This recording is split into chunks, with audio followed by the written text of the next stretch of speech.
porque como yo voy a estar en la presentación, no voy a poder lanzar el vínculo. Entonces lo que puedes hacer es lanzar el vínculo.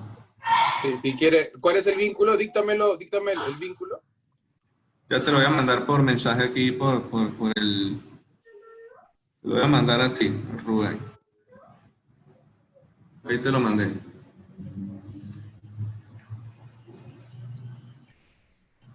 Por el Zoom, por la aplicación. Ah, ya, ok, ya entendí. Acá. Listo. Sí, yo en teoría lo voy a dejar aquí copiado en un mail mío. Y yo lo mando a todos, digamos, para que hagan clic a ese vínculo. Exacto. Pues de todas maneras yo lo pongo ahí, pero lo pongo al principio de la presentación para tenerlo ahí ya montado. Perfecto.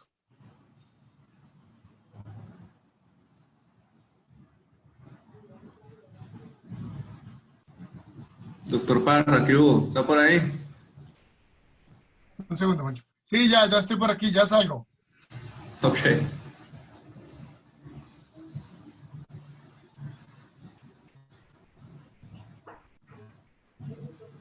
Ok, pero digamos que, ¿y tú vas a hacer las preguntas cuando? ¿Al final o entre...? No, es una pregunta, es una sola pregunta realmente, como digamos 3/4 de la presentación.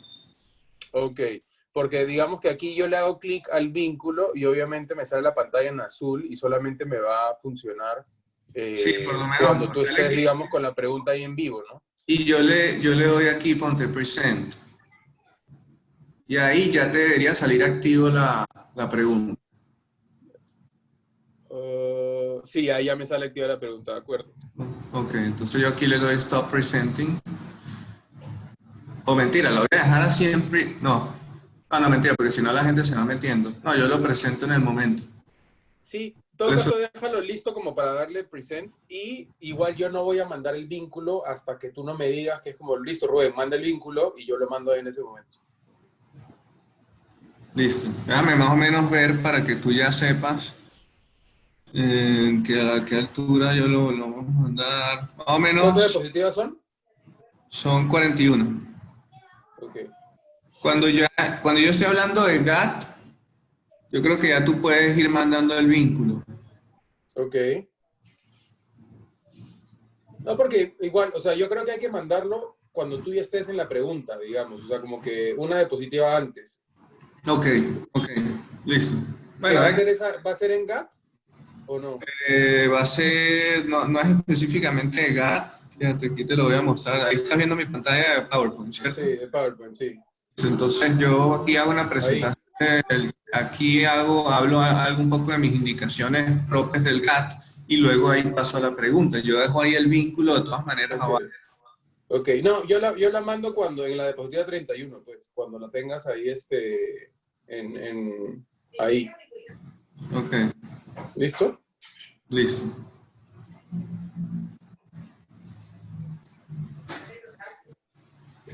¿Qué tal todo? Bien. Por allá la cuarentena.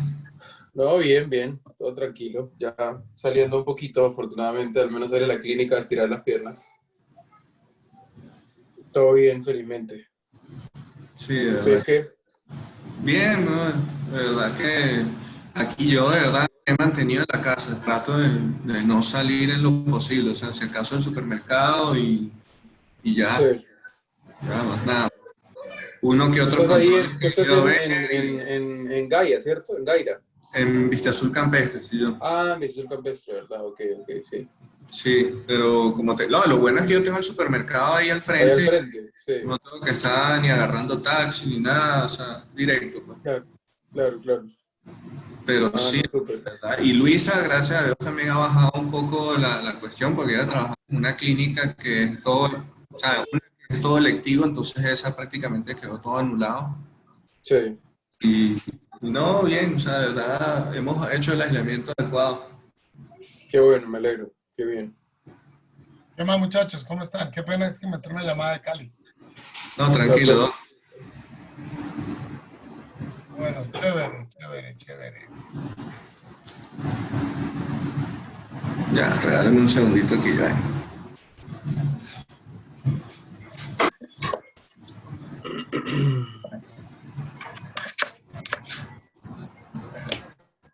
Profe, lo llamaron ayer de una úlcera de una paciente con antecedentes ahí autoinmunes que está haciendo una úlcera de urgencias ayer, preciso. No me llamaron. Seguramente de pronto Andrés o alguna cosa así. Ah, bueno. Bueno, ahí hay un pacientico ahora en la tarde. Yo voy a ver unos pacientes y les dije también que me lo presenten, que es una paciente con una artritis reumatoide severa que se le está perforando la córnea. Entonces voy a mirarla a ver para ver qué le hacemos. Ok, gracias, Robencho.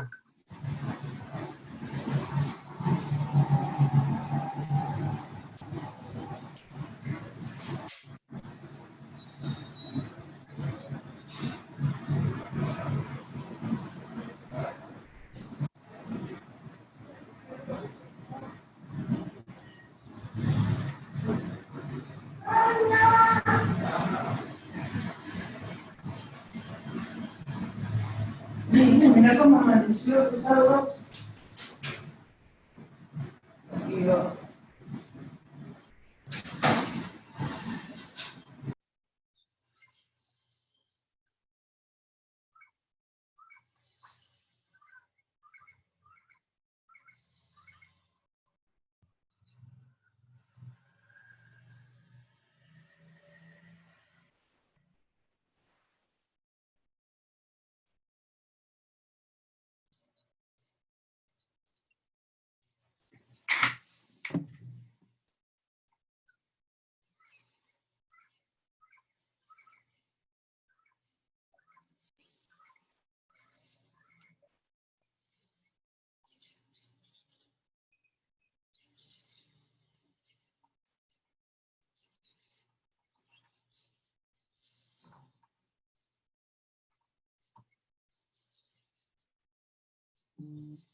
Normalmente en la ceiba de enfrente hay un montón de periquitos, pero montones comiendo al que está floreando. Y hoy no hay ni uno.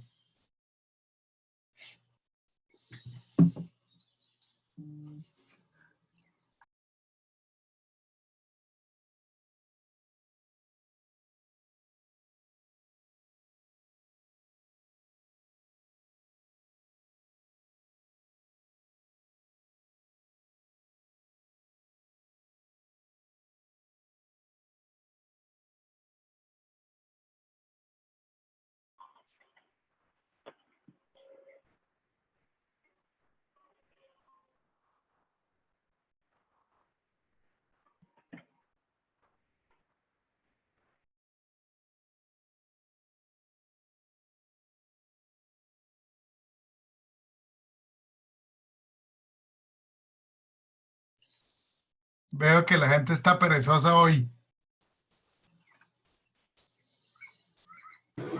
Sí, hoy se le pegaron las sábanas a todo.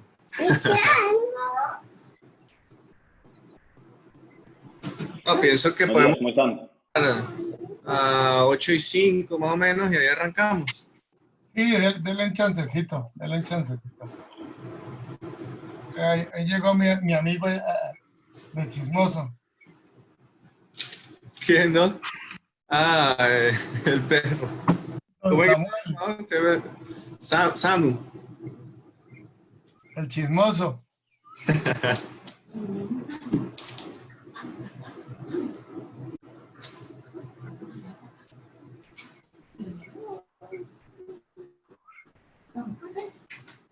Ya, cantón. ¿Qué más, Andrew?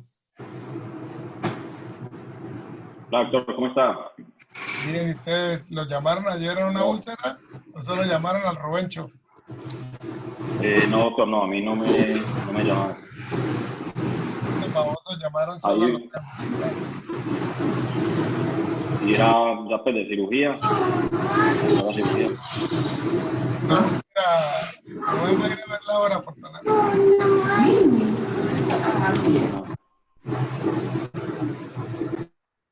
¿Va a ir Rubén? Ah, ok.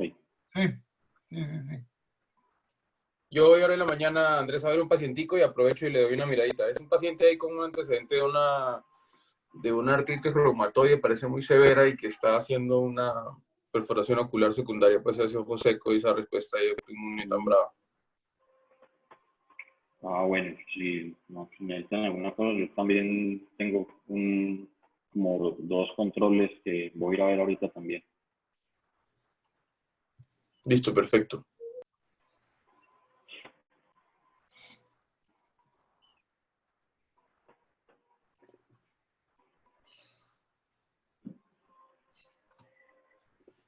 Oiga, tengo un gavilán parado en la cornisa del árbol de la casa de enfrente.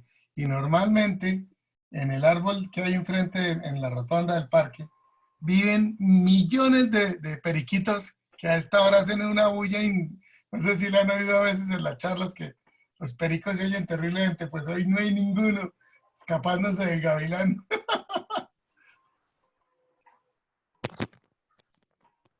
Buenos días, profe. Gus, buenos días.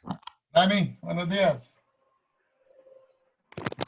Buenos días, ¿cómo amanecen? ¿Quién anda por ahí? Amencita, ¿Cómo estamos, hijo? ¿cómo estás, gorda? Bien, aquí. ¿Ya has sabido de Pucho? Mejor, ya está oxigenando mejor y ya se están planteando a ver si lo destuban. Sí, Vamos a ¿sí ver. lo tratan? Pero va hacia la mejoría, sí. Qué bueno, mano. Sí, ya está oxigenando muchísimo mejor. Esa es una de las mejores noticias. Sí, dentro de todo, sí. Sí. ¿Qué Sí. vamos a hacer? Pero sí. Sapo, deje de ser cansón. ¿Qué tal ahora aquí con el comensal al lado?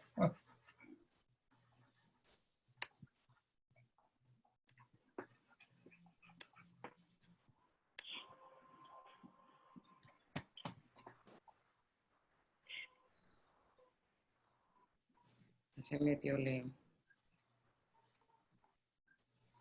Buenos días. No Yo, Leoncio, tiene voz de sueño. No, señora, de acabar de hacer aseo. no, él preparó desayuno para toda la casa. Ay, óyeme, sí. Para todos, para todos. No sé por qué te creo. A ti te creo, no sé. Mujer de poca fe. No me hables de eso ya, por el amor a Dios. Ya no sé ni qué. No sé quién soy. Bueno, eso no es por el virus, eso viene de antes. Qué horror. Ay, hijo, qué vaina. Bueno, unidos por el Zoom.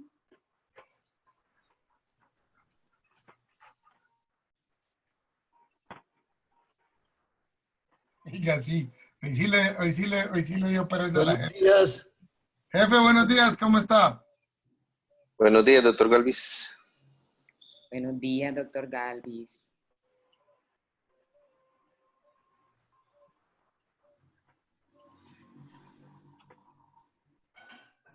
No crea, doctor, es que tanta información científica también llena. Sí.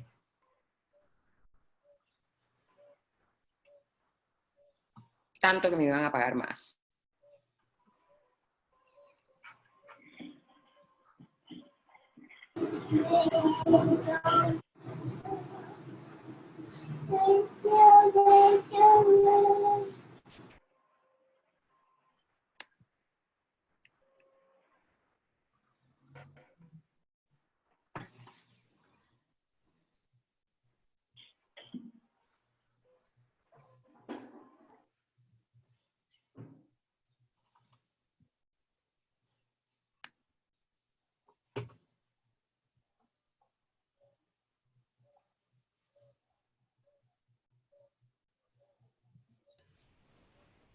Gustavo, ¿y las nuevas alternativas las compara con la trabeculectomía?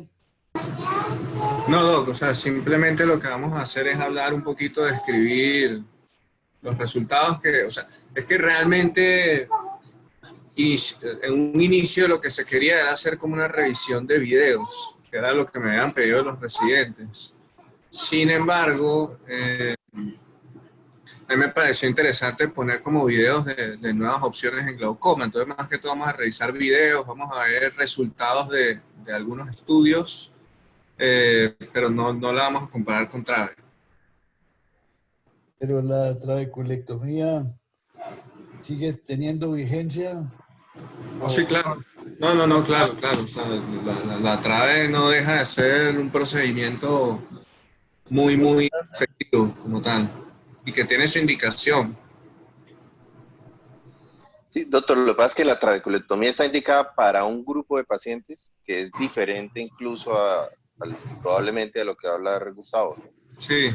Un nicho de pacientes De acuerdo. diferente al de la TRAVE. La TRAVE sigue teniendo su vigencia y seguramente la va a tener mucho tiempo para ese grupo de pacientes, sobre todo en glaucomas avanzados de difícil manejo, de poco control de presión, etc.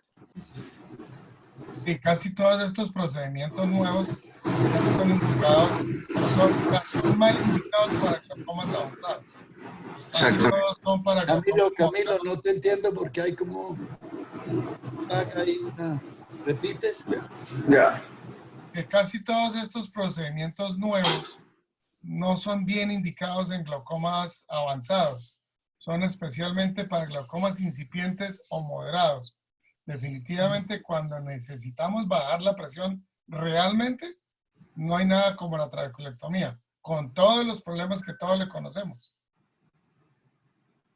Sí, porque cuando traen todas esas tubitos y todas esas cosas, yo tuve oportunidad de poner algunos y posteriormente comparar con la trabeculectomía y la diferencia realmente no fue estadísticamente significativa.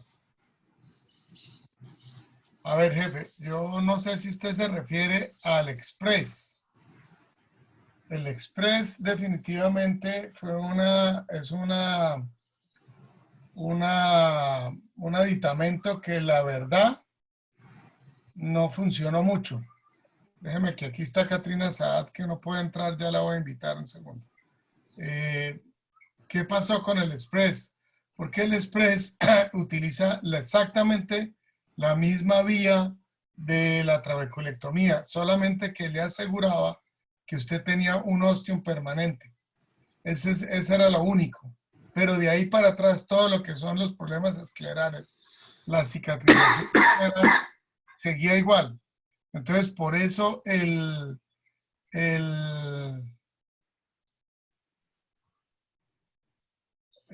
resultado era el muy resultado parecido. realmente, incluso en el mundo entero, el Express no se siguió usando sino en los Estados Unidos porque es el único sitio donde lo pagan, jefe. De resto, ni siquiera ya lo tienen en funcionamiento. De hecho, ni siquiera Alcon lo volvió a traer a Colombia. Gustavito, listo. Listo, arrancamos entonces. Veo que hay 46 personas. Ok. Espérate un segundo que estaba entrando Katrina y algo le pasó. Déjame un segundo. Ya. O si quieres arranca, pues. Bueno, la idea de la charla del día de hoy era hacer como digamos, inicialmente lo que queríamos con los residentes era hacer una revisión de videos quirúrgicos de cirugías de glaucoma y se me ocurrió digamos, aprovechar la oportunidad de hablar un poquito sobre las nuevas alternativas que estamos practicando en tema de glaucoma. Aquí yo les voy a dejar un link que de todas maneras Eduardo Viteri veo que está mandando al chat, que es como para una pequeña pregunta que voy a hacer durante la charla y más o menos para ver cuáles son las respuestas del público. Entonces, Gustavo, dígame, doctor. ¿me permite un segundo? Dígame. En nombre de todos los que estamos participando, 52, expresarle a Eduardo, hijo, a Eduardo, papá, nuestras condolencias por la muerte del abuelito en la ciudad de Guayaquil. Los queremos muchísimo y sentimos mucho la falencia. Siga, por favor. Ya. Ok. Entonces, bueno, como modo de introducción y algo de lo que hablábamos ahorita con el doctor Virgilio, La trabeculectomía sigue siendo el gold estándar en el manejo quirúrgico de glaucoma como tal, para la reducción de la presión intraocular.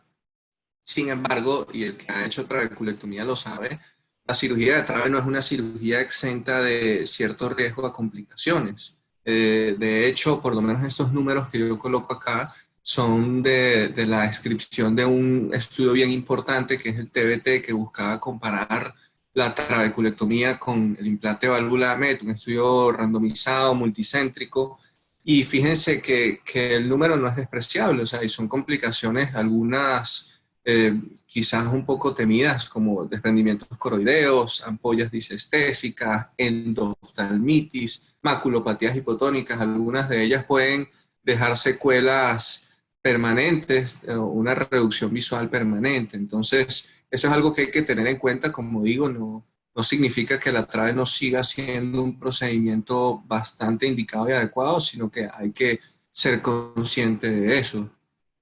Entonces, recientemente surgió un tipo de procedimientos conocidos como MICS o cirugía mínimamente invasiva en glaucoma, y lo que busca esta cirugía es cubrir ese nicho que existe entre lo que es el tratamiento médico y lo que es el tratamiento con láser y la trabeculectomía, dado que hay un espacio muy, muy grande que de pasar a ser, digamos, de un tratamiento médico, que es una cosa muy inofensiva, pasamos a un procedimiento quirúrgico bastante agresivo y con ciertos riesgos. Entonces, esto es como el nicho que buscamos con los MICS.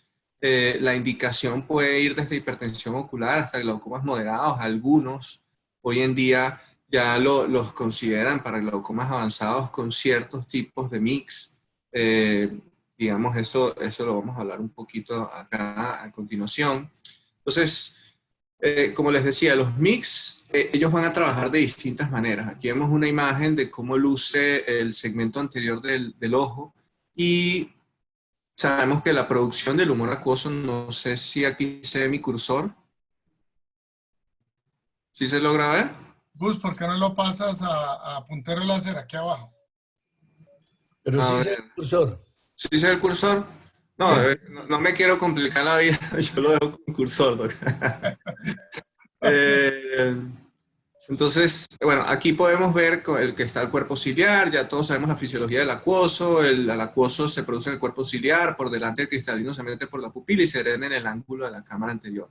Ahora, sabiendo esto, los MICS se van a caracterizar dependiendo de cuál sea su sitio de acción. Entonces, tenemos los MICS trabeculares, donde ellos pueden o crear un bypass entre el acuoso que está en la cámara anterior hacia el canal de Schlemm, o pueden crear un corte o una apertura, una resección de la media trabecular para crear esa comunicación. Entonces, dentro de los que generan un bypass, tenemos el iStent y el iDRUS, que son dispositivos como tal, que se colocan.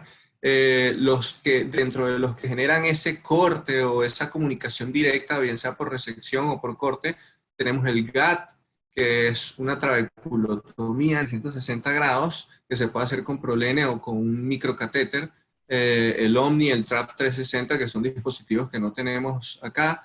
El Cajuc Dual Blade, que es un cuchillete que lo que hace es una resección de la malla trabecular en el sector nasal. El Trabecton hace básicamente lo mismo. Y otro de los MICS trabeculares, dentro de lo que se pudiera hablar, es el AVIC, que es el AV interno canaloplástico, que con el mismo microcatéter del GAT, del iTrack, podemos canalizar el Schlemm y viscodilatar tanto el Schlemm como los canales colectores para ayudar un poquito a un mejor filtrado sobre esa vía. Dígame. A manera de... Ustedes dominan muy bien todo ese argot del iStent, el iDRUS, el GAT, bueno, todo eso. ¿Podrías hacer después un cuadrito en donde pone el iStent y al frente cómo funciona, el iDRUS, cómo corta, el que entierra, el que clava, eso para guardarlo uno como recuerde y saber más o menos cuál es la funcionalidad? Porque ustedes todos los días, y eso ustedes mismos tienen la experiencia con algunos de esos, pero me imagino que no ponen todos los días. No. De hecho, vamos a ir profundizando acerca de cada uno de los que, por ejemplo, tenemos acá disponibles. Ahora, hay otro tipo de mix que, digamos, se dirigen hacia el espacio supracoroideo, donde tenemos el CyPass y el iStent Supra. El CyPass, casualmente el doctor Juan Camilo tuvo una gran experiencia con el dispositivo. Sabemos que es un dispositivo muy potente en cuanto a reducción de presión intraocular, pero tuvo el inconveniente que durante el estudio COMPASS, a seguimiento de 5 años, hubo una reducción estadísticamente significativa del recuento de células endoteliales. Entonces Alcon lo que decidió en el año 2018 fue sacarlo del mercado para evitar mayores complicaciones. Y tenemos el iStent Supra, que es como la tercera generación del iStent. Realmente poco ya luego del acontecimiento del CyPass, poco ha sonado lo del iStent Supra, sin embargo todavía está en evolución los estudios. Luego de esto tenemos tipos de mix subconjuntivales. Los mix subconjuntivales actúan de cierto modo como una cirugía filtrante o como un tubo. Básicamente los mix subconjuntivales lo que hacen es un tubo que va de cámara anterior hacia el espacio subconjuntival. Tenemos como principales representantes el SEN. El SEN es de Allergan y es un dispositivo de colágeno que se puede colocar AB interno, o sea, vía gonioscopía, o AB externo. AB externo con una agujita y se canaliza hacia la cámara anterior. De verdad, esto es uno de los dispositivos que se usa bastante en los Estados Unidos, ofrece adecuados resultados. Y el Preserve Flow, antes conocido como el Infocus, que lo que hace es básicamente lo mismo, pero aquí sí tenemos que hacer una apertura sobre la conjuntiva similar a una trave, obviamente una apertura pequeña. Y por último, los mix ciliares. Entonces aquí tenemos la endociclofotocoagulación, que es un procedimiento bastante conocido, un poco antiguo ya, en donde digamos, como con un puntero o una sonda que se dirige una vez que el paciente pseudofaco, ya sea el extrae cristalino o ya era pseudofaco, nos metemos por detrás del iris y visualizamos directamente con un endoscopio los procesos ciliares. Lo que hacemos es como ir quemándolos casi que en toda su extensión. Algunos hacen hasta 270 grados. Entonces, de los que, más o menos lo que comentaba el doctor Virgilio, lo que vamos a estar hablando hoy más que todo son los mix que tenemos disponibles acá en Colombia. Estos son los que tenemos acá disponibles. Nosotros tenemos disponibles el iStent de primera y segunda generación. Tenemos el Cahook Dual Blade, que hace una goniotomía. Tenemos el GAT. Tenemos el AB interno canaloplasty y la endociclofotocoagulación. Yo más que todo me voy a enfocar un poco en estos tres porque son los que he podido realizar realmente. Entonces ya les voy a ir como describiendo poquito a poco cómo funciona cada uno. Entonces el iStent es producido por la casa Glaukos. El iStent fue aprobado, la primera generación fue aprobado por la FDA en el año 2012. Sin embargo, es un dispositivo que ya venía siendo conocido desde hace tiempo por el mercado europeo. Fíjense que de hecho el iStent Inject fue aprobado por el CE Market en 2010, mientras que fue aprobado en el 2018 por la FDA. O sea, ya era bien conocido la segunda generación. Aquí vemos los dispositivos abajo. Este es la letra A, es el iStent de primera generación. Fíjense que tiene un snorkel y que esto es como el resto del dispositivo que se enclava hacia el canal de Schlemm con unos ganchos que van a ser de retención. Y el de segunda generación es un dispositivo un poco más pequeño que lo que hace es inyectarse directamente hacia el canal de Schlemm y tiene 4 aperturas, orificios, que son los que van a drenar hacia el canal de Schlemm. En cuanto a el precio, realmente es bastante prohibitivo el precio del iStent porque es una suma de dinero bastante costosa que se agrega usualmente a un procedimiento de FACO. Entonces, no es un procedimiento que todas las personas puedan realizarse por temas económicos, pero digamos, si nos vamos en cuanto a la efectividad del procedimiento, la efectividad es bastante buena. Digamos, esto es como un breve resumen de diversos estudios randomizados y retrospectivos, en donde tenemos que un dispositivo puede lograr una reducción de un 17 a un 33% de la presión, y con 2 dispositivos, hablando de la primera generación, vuelvo y repito, logramos reducciones de 20 hasta 35%.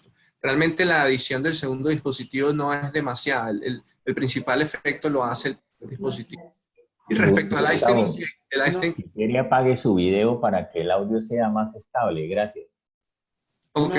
Una pregunta, Gustavo. Primero, ¿cuánto vale el A y cuánto vale el B? Y segundo, ¿a qué tiempo son estos resultados? Porque hay muchos procedimientos que con el tiempo se van tapando. Estos resultados que yo coloco acá son a 12 meses de seguimiento. Y el valor del dispositivo, ese que yo coloco acá es el de la segunda generación, por lo que vienen dos. Realmente el del primero lo desconozco, debe ser, digamos, la mitad más o menos. Pero claro, o sea, usualmente la tendencia de hoy en día es a colocar dos dispositivos. De hecho, por eso viene el iStent Inject de segunda generación que viene ya precargado con dos dispositivos. El costo del iStent Inject está alrededor de 5.800.000. Y el otro estaba en $800. Es más o menos lo que valían. Por ahí como 3,5 en pesos, pues, cambiándolo de pesos, como 3,5. Valía eso, sí, valía 3.800, 3.700. 3.700 uno solo, pero hay que poner 2 o 3. Sí, del primero. El problema del iStent como tal es que inicialmente fue uno solo y terminamos ya en 3 y hasta 4, pero pues... Exactamente. Ok, bueno, entonces fíjense más o menos lo que usted preguntaba al doctor Virgilio. El iStent se coloca sobre la malla trabecular y fíjense lo que les decía, hace un bypass entre la cámara anterior, pasa la malla trabecular directo al Schlemm. Entonces lo que estamos eliminando la barrera de la malla trabecular, que se sabe que es la porción que más resistencia genera el drenaje del humor acuoso por la vía convencional. Aquí podemos ver el inyector del dispositivo. Este es del iStent de la segunda generación, como les decía, que es el que más que todo he colocado. Entonces fíjense que viene precargado aquí con dos dispositivos ya. Y aquí tenemos el disparador. Él viene con una guía que es como si fuera como una agujita, ¿okay? Para, digamos, cuando uno está entrando. Y fíjense ya, entonces él tiene un trocar acá en todo el centro y esto es lo que uno enclava sobre la malla trabecular y ahí es donde uno luego lo va a inyectar. Entonces aquí les voy a presentar un videito sobre, este fue el primer caso que yo hice. Aquí les quería comentar, es un paciente fáquico, siempre me decían, ok, ¿por qué lo hiciste a un paciente fáquico y no lo hiciste un procedimiento combinado? Idealmente el procedimiento debe hacerse un procedimiento combinado. Sin embargo, por lo menos este paciente yo lo vi como un buen candidato, un paciente con 4 drogas, estaba mostrando progresión, y que lo que tenía era como fluctuaciones de la presión que variaban entre, o sea, de 14 podía ser picos de 20, 22. Entonces yo lo que quería era estabilizar un poquito más la presión. La agudeza visual del paciente era de 20-30 sin corrección, 20-20, era un paciente relativamente joven, aproximadamente unos 58 años. O sea, joven para nosotros, porque obviamente en glaucoma lo que manejamos son puros pacientes de 70 hacia arriba. Por lo cual me pareció una buena opción y poco agresiva, dado lo que les decía, la brecha que hay entre el tratamiento farmacológico y la trabeculectomía. Quería evitar una ampolla, básicamente. Pero fíjense, aquí vemos el ángulo. Yo el ángulo no era muy pigmentado, entonces eso dificultaba un poquito el implante del iStent. Yo hago la paracentesis y lo que hago es deprimir un poquito el labio de la paracentesis para crear cierta hipotonía y que se me pinte un poquito más la malla trabecular por ese reflujo hemático, ¿okay? Hacia la malla trabecular. Entonces ahí logro definir un poquito mejor cuáles son las estructuras que quiero, o sea, hacerme una idea de cuál es la estructura sobre la cual voy a trabajar. Y luego acá lo que hago es inyectar el viscoelástico hacia la cámara anterior. Usualmente usamos cohesivo, fíjense, ahí entro primero siempre con el dispositivo, con la guía, y ya luego que paso el eje pupilar es que pongo el goniolente. Aquí uno se enclava con el troca en el centro, no puede lateralizarse nada y haces una pequeña indentación, disparas y muy importante que cuando disparas mantengas ese disparador presionado una vez que sales. Porque si lo sueltas muy rápido, se queda agarrado el dispositivo sobre sobre el disparador como tal. Entonces aquí hacemos lo mismo, siempre este viene precargado, como les decía, con 2, entonces colocamos 2, usualmente unas 2 horas de diferencia, 2, 3 horas. Aquí inclusive lo hice un poquito más amplio para abarcar más colectores. Fíjense que ahí se ve un poquito de reflujo hemático a través de los dispositivos. Ahí ya básicamente la cirugía termina, uno inyecta, fíjense la sangre que se ve, eso es un buen signo de que era un paciente fáquico. Eso es un buen signo de que llegamos al punto ideal, entonces, nada, ahí se hidratan las paracentesis y todo bien. El siguiente video que les voy a mostrar no es un video propio, pero me pasó en el tercer caso, lastimosamente no tenía cómo grabar, y es que uno tiene que tener cuidado en no hacer una indentación muy suave al momento en que estás colocando el dispositivo, pero tampoco hacerla muy duro. Entonces yo, por lo menos en mi caso, me pasó similar a este, que intenté muy duro y el iStent se metió hacia adentro, o sea, se metió completamente hacia adentro y casi que ni se veía. Entonces no estaba bien posicionado, no estaba haciendo el efecto que uno quiere lograr, que es ese bypass, porque básicamente está enterrado el iStent. Entonces, por lo menos aquí vemos cómo él inyecta viscoelástico. Y lo que hace yo lo que hice fue que, yo había visto este video previamente, entonces yo lo que hice fue que con una pinza de retina de pelaje de membrana, que tiene como unas garritas bien finas, me hago una indentación sobre la porción donde está el iStent, me meto bien adentro y empiezo como a pescar el dispositivo, poquito a poco, con mucho cuidado para no alterar el tejido. Entonces uno logra poquito a poco sacar el dispositivo, lo llevas a cámara anterior, como tú tienes la cámara anterior llena de viscoelástico, no hay problema, el dispositivo queda ahí flotando, y luego uno, teniendo el dispositivo ahí flotando, lo que hace es que con el mismo disparador lo mete con el trocar, lo engancha en el trocar otra vez, y lo cargas de nuevo, y vuelves a disparar. Estos disparadores tienen 4 disparos para 2 dispositivos, o sea que si tú fallaste una vez, tienes, digamos, fallaste 2 veces en colocar el último, bueno, ya ahí tienes un disparo más, o sea, digamos, tienes 4 disparos para colocar 2. Entonces, puedes usar ese mismo disparador para colocar el dispositivo. Me pareció muy funcional ese video para los que hacen el procedimiento. Esta es mi experiencia. Yo, como les decía, no tengo mucha experiencia. Lo que he hecho son 3 casos.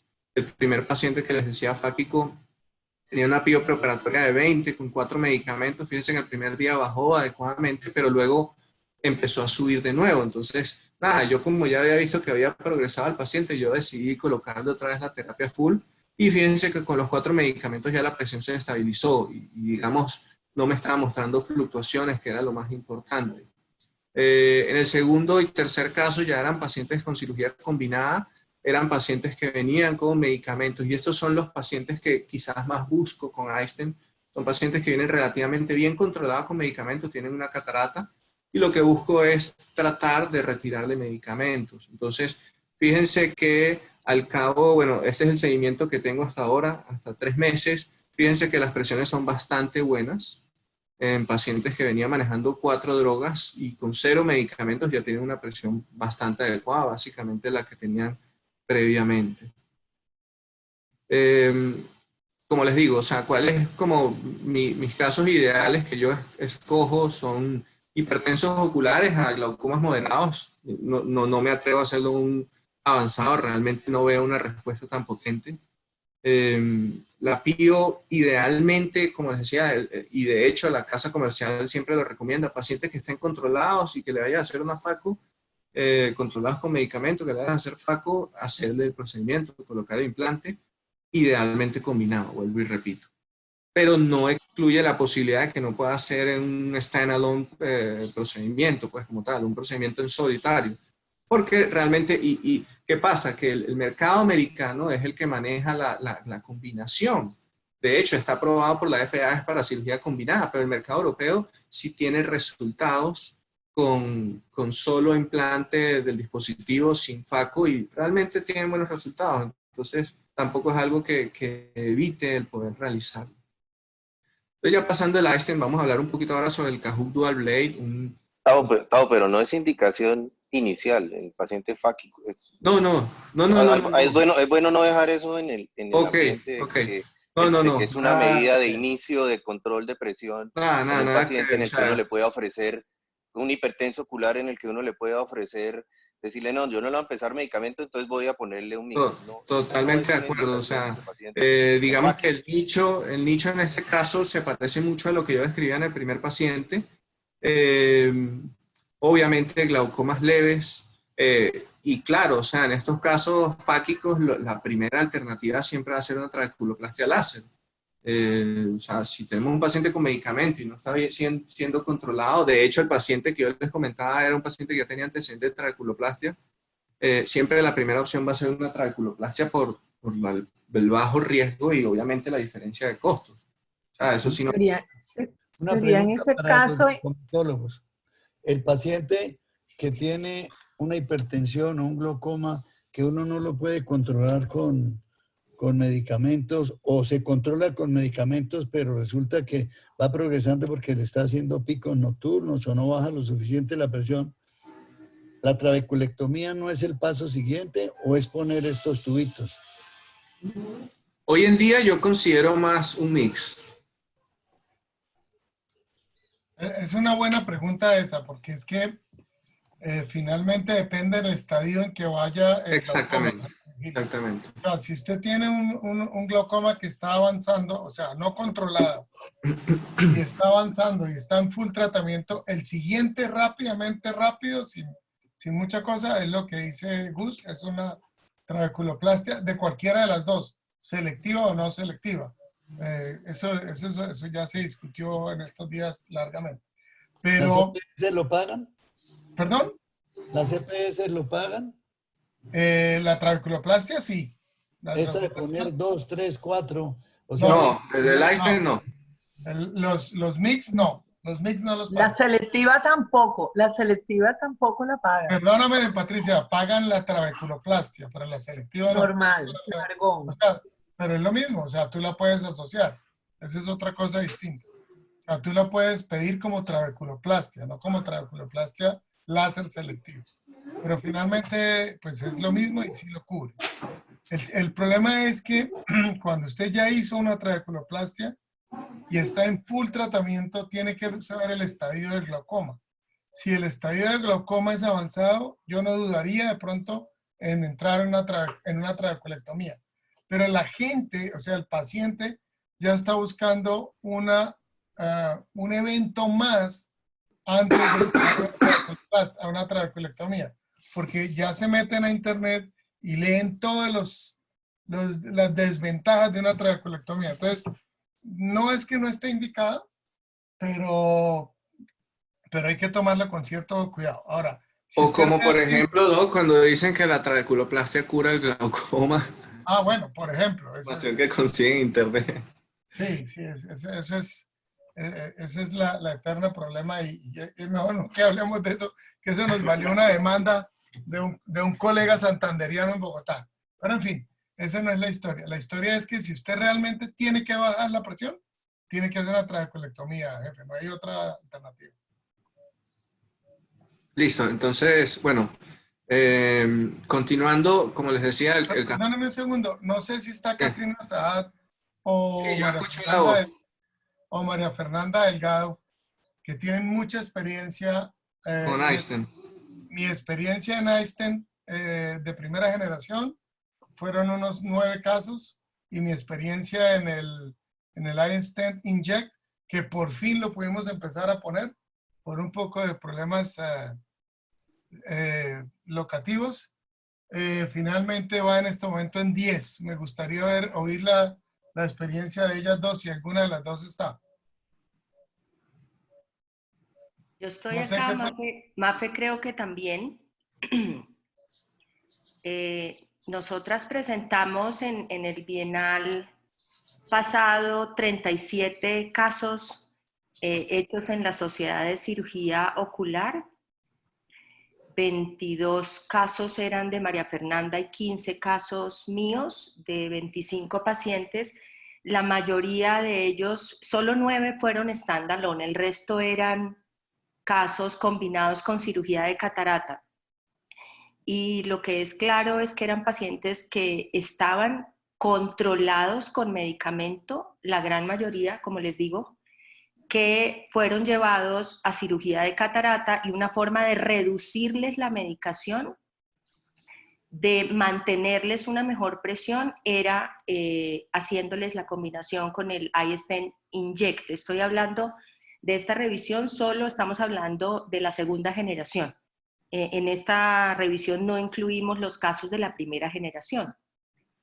Y a la pregunta del doctor Galvis sobre si en estos pacientes que están progresando, que tienen picos de presión nocturno o diurno, que están con terapia médica máxima, el inject sería una indicación. Mi opinión personal, no sé la opinión de María Fernanda, que lleva bastantes casos, es que realmente no es para este tipo de paciente que está en una clara progresión, porque nada más hipotensora que una trabeculectomía. Entonces, en esos pacientes con casos severos que tienen terapia médica máxima, lo mejor que les puede pasar es hacerles una trabeculectomía, a mi manera de ver.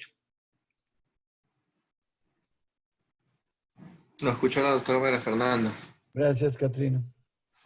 Sí, yo, o sea, como dice la doctora Catrina, yo pienso que también depende mucho de individualizar cada caso. Entonces, obvio, si tenemos un paciente con glaucoma avanzado que está progresando, el hecho de plantear un mix no es la alternativa. Sin embargo, si tenemos un paciente con glaucoma leve, en donde sabemos también que la herencia es algo relativo en estos tipos de pacientes por el hecho de que hay muchos pacientes que progresan y la herencia es un tema indiscutible que puede estar afectada. Entonces, con este tipo de procedimientos podemos lograr unas presiones un poquito más controladas y menores fluctuaciones. Es mi opinión personal y de hecho, obviamente, y si me lo dicen a mí, yo considero que el iStent es el procedimiento que quizás menos reducción de las presiones logra. Y ya vamos a ver, por lo menos yo lo que más hago en estos casos ya más avanzaditos es el GAT. Y a mí con el GAT, yo logro, o sea, de verdad la presión que logro reducir es significativa y por eso, vuelvo y repito, considero significativamente los mix en estos pacientes. Buenos Ok. días, si quieres, yo doy mi opinión, María Fernanda Delgado. Adelante, doctor. Hola, mira, yo estoy de acuerdo con Catrina en gran parte en que, digamos que lo más importante en todas estas nuevas tecnologías microinvasivas para glaucoma es la buena elección de los pacientes. Eso es de entrada lo más importante, porque puede ser una cirugía muy exitosa como puede ser una cirugía muy frustrante, tanto para el oftalmólogo como para el paciente, porque tú le estás ofreciendo una microinvasiva que tiene pocos riesgos con toda la alta tecnología para eventualmente mínimo reducirle la carga de medicamentos o por lo menos eliminarla en la gran mayoría de los pacientes si es posible.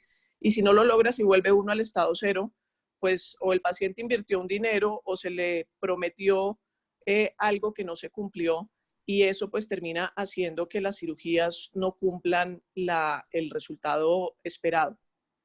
Además de eso, el iStent y todos los dispositivos trabeculares, especialmente estos, tienen un gran problema, y es que no es implantarlos en cualquier lado. Como tú ya lo mostraste muy bien, hay que tener una implantación muy inteligente del sitio donde uno cree, no solamente que está apuntando al canal de Schlemm, sino que está apuntando a donde hay una mayor concentración de canales colectores.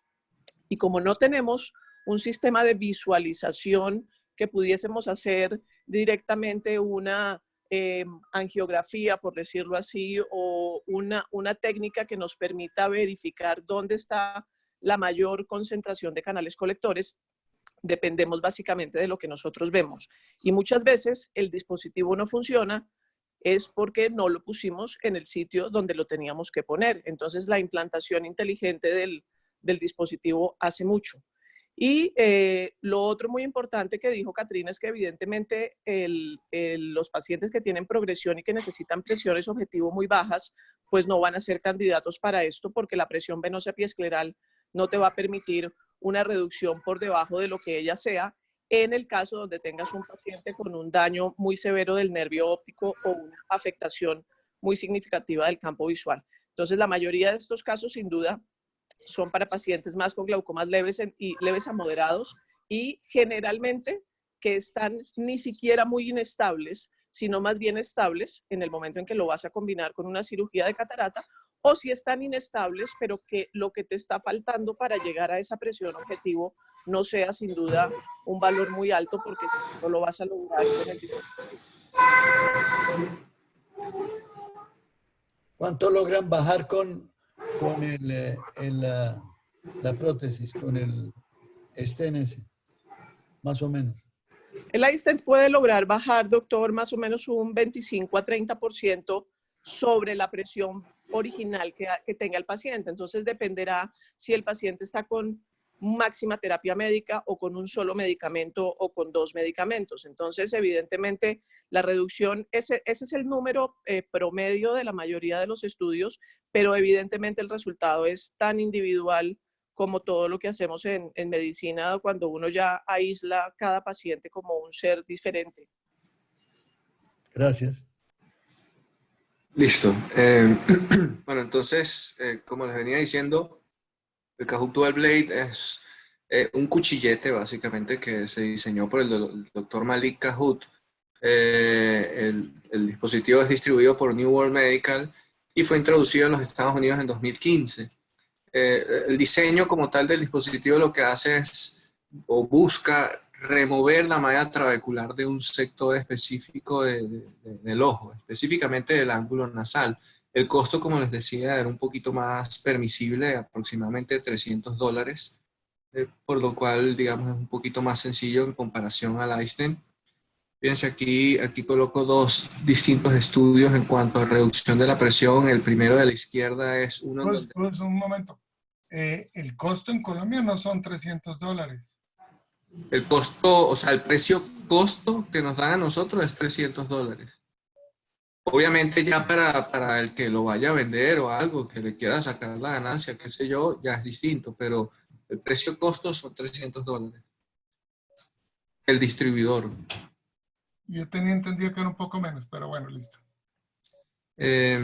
Ok, entonces, fíjense, el estudio de la izquierda es cuando se hizo la FACO en combinación con el Kahoot, un seguimiento a 12 meses, una serie prospectiva de casos multicéntrico, y vemos que del overall, que era 16.8, fíjense que no son presiones elevadas, digamos la selección aquí de los pacientes son pacientes con presiones no tan altas. Al cabo de 12 meses la presión era de 12.4 con reducción de medicamentos, y fíjense que obviamente, y esto casi siempre en los procedimientos de glaucoma sucede, mientras más elevada es la presión, más va a ser el porcentaje de reducción de la presión. Entonces los pacientes de 20.5 bajaron significativamente, pero si vemos básicamente todos se manejan dentro de un mismo rango de 12. En el caso ya comparándolo con el iStent, en este estudio retrospectivo que buscaban comparar casos de FACO iStent versus FACO Kahoot, ellos estableciendo una tasa de éxito de un 20% o más de reducción de la presión, veían que el grupo de Kahoot tenía una tasa de, digamos, lograba mayor cantidad de éxito. Sin embargo, esto hay que verlo con lupa porque hay una diferencia en el baseline, o sea, en el preoperatorio de la presión, en donde el Kahoot era un poquito mayor. Entonces puede que eso sesgue un poquito esta investigación. Aquí les muestro un video, digamos, para los que no están familiarizados con el cuchillete. Entonces el cuchillete tiene como una puntita, que es lo que se va a enclavar, y tiene 2 zonas cortantes a los lados, ya lo vamos a ver acá. Entonces, como todo procedimiento mix, aquí vemos la anatomía del ángulo. Vamos a hacer una incisión, en este caso la incisión es temporal, porque vamos a manejar el ángulo nasal. Inflamos la cámara anterior con viscoelástico, preferiblemente cohesivo. Colocamos viscoelástico en la córnea y obviamente inclinamos la cabeza del paciente, y todos los procedimientos mixtos traveculares hay que inclinar un poquito la cabeza del paciente en caso que estemos trabajando con un goniolente de visualización directa. Colocamos aquí entonces el lente de gonioscopía y ya pasamos a hacer el tratamiento. Entonces, como les decía, el Kahoot tiene una punta muy, muy afilada, ¿ok? Luego consigue una rampa, entonces uno se enclava, luego continúa, la malla trabecular se dirige hacia la rampa y hacia esas dos zonas cortantes que vemos ahí, y esa va a ser la manera en cómo él va a hacer la resección de esa malla trabecular, y como podemos ver entonces, lógicamente dejando expuestos los canales colectores. Aquí fíjense un video. Este es un caso, un Faco Kahoot, que hay entre temporal. Muchas veces me gusta hacer la incisión de la Faco, inclusive temporal, porque si uno hace una incisión muy pequeña, cuando va a manipular el cuchillete, hace pliegues en la corte, entonces es como un poquito incómodo. Prefiero una incisión un poquito más grande.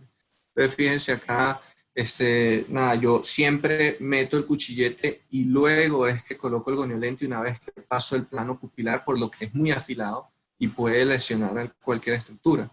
Entonces aquí hago una técnica de outside in, que es que voy de afuera hacia adentro y me uno en el centro. Ya lo vamos a ver un poquito mejor.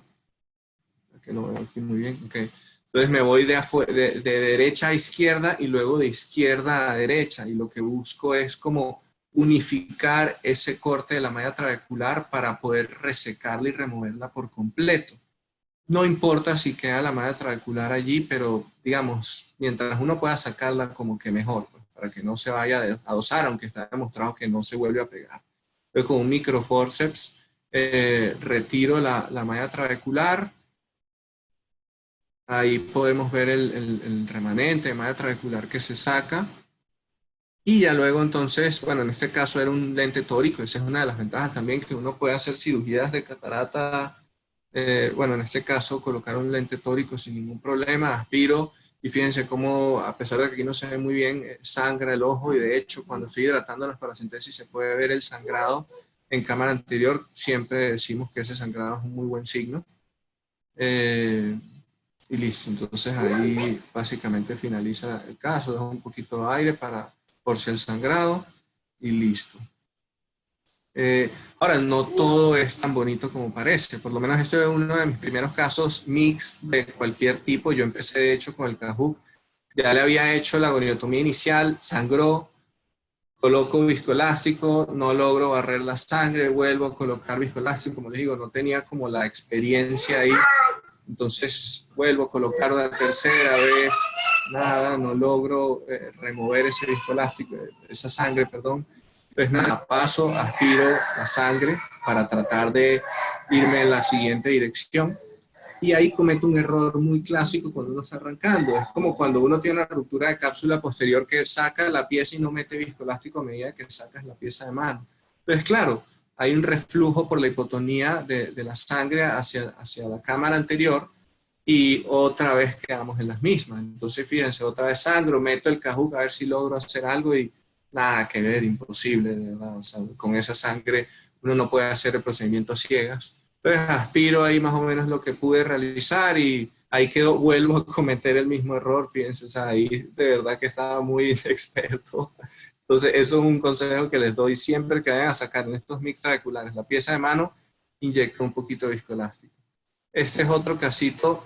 Fíjense, se veía la malla trabecular bien pigmentada. Este era un paciente, digamos, esto es un caso muy particular, porque de hecho algunos especialistas hablan de que se puede realizar. Es un paciente que tenía un ángulo un poquito estrecho, bastante pigmentado, luego de la Faco se ve el ángulo, pero fíjense que cuando voy a sacar el Kahoot, una vez que hice el corte, se me viene un poquito el iris. Esto es un problema que pasa un poquito con esos pacientes de ángulo estrecho. Pero hay que tener mucho, mucho cuidado al sacar el cuchillete, luego que haces el corte, porque se te puede venir un poquito la estructura. Fíjense que coloco viscoelástico y se ve como que como un acinchamiento posterior del iris. Termino el procedimiento y bueno, nada. Finalmente, gracias a Dios, la paciente quedó bastante bien. Hizo como un desprendimiento de iris mínimo que finalmente ni siquiera desde un punto de vista clínico lo llegué a ver. La paciente evolucionó bien, pero bueno, es algo que quería traer a colación para que tuvieran consciente que todo procedimiento también tiene sus contrapartes. Estos son mis resultados personales. Yo he hecho hasta ahora 18 casos. Gustavo. Dígame. Gustavo, una pregunta. Sí, doctor. La técnica de Kahook es mejor, está más indicada, está indicada pues en ángulo abierto, en ángulo estrecho que no, pienso yo Sí, que sí, sí, te pasó eso idealmente. seguramente porque el ángulo es muy estrecho. Ok, listo. Idealmente está indicado en ángulos abiertos. Sin embargo, hay personas y autores que lo escriben en un ángulo que tiene, digamos, una estrechez, porque no tiene que ser un cierre ni siquiera posicional, sino cierto grado de estrechez. Una vez abierto se puede realizar sin problema, pero claro, hay que tener ese cuidado que les mencionaba. Entonces no es algo tampoco descabellado. Este paciente que yo les comentaba era un paciente que está relativamente controlado con drogas y aprovechando que se le iba a hacer la FACO, decide hacerle el Kahoot. Lo que dice Gustavo es válido. O sea, cuando tú tengas un ángulo estrecho en standalone, yo no me metería. La verdad, la experiencia que he tenido no es buena, pero cuando tú haces una FACO y que sabes que el ángulo vas a estar, de paso te puedes ayudar con un poquito de iridotracción y abrir, porque el problema es que cuando tú tienes ángulos estrechos y haces estos procedimientos y no estás muy bien, puedes generar una aposición del iris definitiva, una sinequia periférica definitiva que daría traste con el procedimiento. Pero sí no es contraindicado lo que dice Gus. Entonces, obviamente también depende del procedimiento, ¿no? Y yo quizá más adelante lo menciono, pero el Kahoot lo considero en ese tipo de pacientes, pero por lo menos el GAT no me gusta mucho porque es un procedimiento que, dependiendo de cómo sangra mucho, tiende a hacer mucha sinequia. Entonces, si es un paciente que tiene un ángulo estrecho o algo, de cierta manera, no lo considero yo personalmente como el procedimiento de elección. De hecho, por lo menos del doctor Aycamet, yo he visto muchos videos que tiene él que inclusive me acuerdo ahorita en Facocaribe que colocaba un nanoftalmo y yo le decía, Dios mío, o sea, un nanoftalmo con ese ángulo tan estrecho y colocarle un Einstein. Me decía, bueno, sí, es discutible, pero nada, si tengo ellos porque tienen la posibilidad también. Y yo creo que eso va muy enfocado en la posibilidad que uno tenga. En nuestro medio nosotros no podemos estar ofreciendo este tipo de dispositivos y este tipo de cirugía en donde obviamente el paciente tiene que generar un costo porque podemos, digamos, no es la indicación, tenemos que atenernos mucho a la indicación como tal. Entonces, fíjense aquí, como les mencionaba, estos son los números que yo tengo, de 18 pacientes hasta los momentos. Fíjense que la presión preoperatoria, más que todo aquí yo lo que he agarrado son pacientes que vienen relativamente bien controlados con medicamentos. La presión al cabo de 6 meses se reduce de 16,89 a 13,57. Y lo más importante es que, bueno, se logra una reducción de la cantidad de medicamentos, aunque no es una cosa bárbara, porque lo que estamos es reduciendo una droga, pero puede que sea significativo para el paciente solo dejarlo con un análogo de prostaglandina por la noche, en vez de estar usando una orsolamida timolol 2 veces al día y el análogo. Para el paciente puede que sea significativo y realmente para nosotros también de cierto modo es significativo. A ver qué, ok. Dentro de las complicaciones que yo he presentado, como les mencionaba, 2 pacientes me hicieron hemodiálisis pequeña sin ninguna repercusión como tal, un pico de pío y usualmente estos mix trabeculares pueden llegar a cursar con picos de pío en los primeros días. Una ciclodiálisis también pequeña en extensión y esto también está descrito. Hay que tener mucho cuidado. Yo por lo menos cuando hago el Kahoot avanzo muy lentamente porque puede pasar y me ha pasado que de repente estoy avanzando y sin querer uno ve cómo se desvía el cuchillete y se mete hacia abajo. Entonces puede lesionarte las estructuras adyacentes. Hay que tener mucho cuidado. Idealmente cuando estamos arrancando yo considero una malla trabecular bien pigmentada y un ángulo bien abierto. Y desprendimiento focal de la AS, me acuerdo una vez que estaba con el doctor Gabriel Lascano, que tiene mucha experiencia en esto, y yo le comentaba todas las cosas que me habían pasado y él me decía, no, total, o sea, el cuchillete es muy afilado. Pero por lo menos en este caso que a mí me pasó, fue un paciente que lo estaba haciendo una faco tópica, le hice el Kahoot, realmente es bien tolerado, no he presentado inconvenientes, y le digo al paciente, mueve el ojo un poquito, y obviamente hizo un movimiento muy brusco y le di un toquecito a la AS, no fue nada, fue un desprendimiento focal que se pegó de nuevo con aire, pero es algo que hay que tener consciente. De hecho, por eso siempre meto el cuchillete primero y luego pongo el goniolente. Cuando yo recomiendo el procedimiento es muy similar a lo del Einstein. Pacientes con PIO, digamos, no controlada, pero esto es relativo, ¿okay? Era lo que estábamos discutiendo, o sea, no controlada a un nivel aceptable y también que el paciente tenga un glaucoma muy, muy leve. Y usualmente lo hago combinado por la facilidad para poder hacer la goniotomía como tal. Ahora, pasando al GAT, y como les digo, este es el procedimiento que quizás yo más he hecho y realmente es el que más me gusta en cuanto a potencia. Este procedimiento fue escrito por el Dr. Grover en el 2014. Los que pudieron estar en la charla ayer de Oftalmosalud pudieron ver muchos detalles del procedimiento. Aquí lo que hacemos es una trabeculotomía en 360 grados que puede realizarse con el catéter del iTrack o puede hacerse con un ProLens 5.0. Y en términos de costos es algo que lo que a mí me gusta es que se adapta mucho a nuestro medio. Básicamente el costo es lo que cuesta una sutura de ProLens, $4 o $5 por lo menos en nuestro medio. Obviamente con iTrack el precio se dispara por lo del microcatéter, sin embargo yo nunca lo he hecho con el microcatéter, pero es algo que está escrito. Fíjense, este es un estudio bien interesante que publicaron en febrero del 2020 en la revista International Journal of Ophthalmology. Es un metaanálisis sobre los resultados de GAT y podemos ver que en promedio la cantidad de reducción de la PIO puede llegar hasta 9.81 milímetros de mercurio. El estudio que más peso tiene acá obviamente es el Dr. Grover, un seguimiento de 24 meses y describen hasta 11 milímetros de mercurio. O sea, realmente la reducción, como les digo, es bastante potente y no solo eso, sino que también la cantidad de reducción de medicamentos es significativa. Aquí estamos hablando de un overall de casi unos 67 medicamentos. En el caso, por lo menos, del estudio del Dr. Grover, unos 70, muy similar. Pero sí, la reducción es significativa. Si uno suma la reducción de medicamentos con la reducción de la PIO, es bastante importante. Lógico, y esto es algo que mencionaba la doctora Delgado, es que todos los mix trabeculares tienen su tope. ¿Okay? O sea, tú vas a tener un tope de presión, digamos, de la presión mínima como entre 13, 15, más de ahí no, por el tema de la presión venosa epiescleral, entonces no puedes bajar más de ahí, pero puedes ayudarte con esa droguita extra.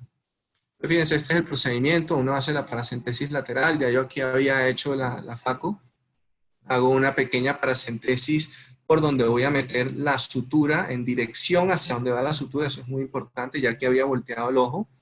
Entonces, fíjense, meto mi sutura primero, luego voy con el goniotomo, un MBR blade, y hago una pequeña goniotomía sobre la malla trabecular. Aquí hago una pausa porque, por lo menos ayer el doctor Grover decía que a él le gusta hacer una goniotomía amplia para que la sutura entre mucho más fácil. A mí me gusta más bien hacer una goniotomía no muy amplia, porque me ha pasado que, eso me pasaba quizás más al principio, pero que era que me iba muy profundo y cortaba la pared posterior del canal de Schlemm. Entonces cuando metía la sutura se iba intraescleral y no se iba por el canal de Schlemm. Entonces, digamos, hacer una goniotomía corta, puedo irme hacia otra parte del ángulo y volver a hacerlo. Entonces no es tan complicado. Ese es mi raciocinio personal y mi experiencia personal. Deprime uno un poquito luego de hacer la goniotomía, ve la pared posterior del canal de Schlemm y ya entonces pasas a introducir la sutura. Aquí usualmente uso es una pinza de retina cerrada. Entonces ahí ya lo que uno hace es ir pasando. Hace uno aproximadamente como unas 20 pasadas. Y a medida que uno va avanzando empieza a sentir cierto grado de resistencia, esto es normal, toca darle un poquito más fuerte, digamos las tomas que no sean muy largas porque si no se dobla la sutura. Entonces agarro el extremo que ya salió por el otro lado, me voy hacia el centro tomando la sutura que salió y que me estoy encontrando y con cualquier pinza podemos agarrar y tiramos por la sutura que originalmente entraba. Entonces ahí lo que estamos viendo es cómo se va cortando, se va haciendo esa trabeculotomía en 360 grados. Luego ahí, bueno, aspiramos, tiende a sangrar mucho y eso es quizás la contraparte de este procedimiento, que sangra muchísimo. Entonces siempre, antes de sacar la pieza, lo que les decía, coloco viscoelástico para evitar esa hipotonía que me genere reflujo de sangre hacia la cámara anterior. De hecho, yo siempre dejo aproximadamente un 30-40% de viscoelástico en cámara, me ayuda con el ifema postoperatorio. Esto es un tip muy importante que me dio el doctor Grover, y es que para uno saber cuándo realmente debería salir la sutura, porque no es como el iTrack que uno va viendo directamente dónde va la sutura, aquí uno hace un doblez de la sutura, de modo de tener una referencia para saber cuándo ya alcanzaste el punto ideal. Entonces fíjense, ahí yo veo cómo va llegando la sutura hacia el punto de encuentro, y fíjense dónde veo la marca que yo había hecho previamente sobre la sutura. Entonces me ha servido mucho, como les decía, al principio a veces se me migraba la sutura, honestamente no sé para dónde se iba, porque a veces pasaba suave, y llegaba y pasaba toda la sutura y no encontraba nada. Entonces, esto es una técnica que me ha servido mucho, aparte de lo otro que les decía, y es que cuando hago la goniotomía la hago muy superficial. Trato de no irme tan profundo y eso me ha resultado bastante. Este paciente que les voy a mostrar es un paciente, digamos, como de esos casos que uno no quiere, que es que hago la goniotomía, paso mi sutura, llega a un punto en donde ya me empieza a ofrecer cierto grado de resistencia, y cuando ya empiezo a obtener la resistencia, yo lo que hago es que tomo desde el punto donde estoy ahí metiendo la sutura, me voy hacia el centro, y ya luego entonces empiezo a romper lo que he hecho. Ahí hice aproximadamente como unos 270 grados, entonces me voy en el sentido contrario. Fíjense la sangre que tiene ahí, yo la lavo un poquito. Lavo, porque como les digo, a veces tienden a sangrar. Antes de sacar la pieza, inyecto viscoelástico, pero fíjense, algo que no me di cuenta ahí, es como sangra a través de la segunda paracentesis que hice. Esto es algo que usualmente no debemos hacer, y es tratar de hacer un procedimiento. Fíjense cómo se mete la sangre entre la visualización directa. Siempre los que hacen mix dicen que la visualización es lo más importante. Entonces, para poder hacer cualquier procedimiento de estos tenemos que ver adecuadamente. Ahí limpio un poquito con viscoelástico, limpio un poquito la córnea y vuelvo a entrar. Entonces ya aquí entro más cómodamente. Termino de hacer mi procedimiento. Esta paciente sangró muchísimo, tenía la presión arterial muy elevada, bueno, no muy elevada, pero estaba alta durante el procedimiento, pensamos que es por eso. El postoperatorio inmediato sangró, y fíjense que he hecho el primer día, y esto es algo que pasa con GAD, y por eso yo no lo recomiendo en glaucomas avanzados, es que con la sangre y con el viscoelástico que uno deja, muchas veces tienes picos importantes. Obviamente... ¿Coagulada? No, nada que ver. Estos son procedimientos totalmente contraindicados en pacientes anticoagulados. Esta paciente, fíjense, de hecho, la foto es de 2 semanas. Usualmente uno tiene un umbral de 1 a 2 semanas para hacer un lavado. Lo que uno ve es que la sangre tiende a reabsorberse, pero esta paciente de verdad que no mejoraba. De hecho, hizo como una malla de fibrina. La presión el primer día estaba muy elevada. Algo que no se debería hacer, pero realmente la paciente presentaba dolor, y es que yo drené un poquito por la paracentesis. De cierto modo digo que no se debería hacer porque me puede generar mayor sangrado, pero está el tema del dolor de la paciente. Ya yo le había colocado medicamentos y no lograba una reducción significativa, entonces drené un poquito. Finalmente le coloqué tratamiento. Al tercer día ya la presión se había controlado mucho más, y bueno, ya en vista de que no mejoraba el sangrado, le hice un lavado de cámara anterior a las 2 semanas. Entonces, estos son los casos que uno puede llegar a tener y que hay que estar consciente, y que por eso siempre recomiendo que no se realicen glaucomas muy avanzados. De hecho, este tipo de procedimiento está descrito por el doctor Grover, que puede ser utilizado en casos de glaucomas congénitos, o glaucomas del desarrollo, glaucomas infantiles, glaucomas congénitos, glaucoma juvenil. Yo de hecho tengo un caso en glaucoma juvenil, y este fue un glaucoma congénito que hicimos recientemente. Aquí fui pasando la sutura, y la sutura, digamos, alcanzó como 180 grados. Hago lo mismo, me meto en el otro sentido, paso la sutura completamente, retiro. Este paciente fue bastante bien. La presión preoperatoria era alrededor de 30 con droga y actualmente debe tener menos de un mes. La presión está en 8 la última vez que supe del paciente y estaba con 2 drogas. O sea que va muy bien. Lógico, sabemos que la trabeculotomía es un procedimiento que va bien en los glaucomas congénitos, pero aquí lo bueno es el abordaje, que no estamos tocando la conjuntiva que quizás más adelante vamos a necesitar.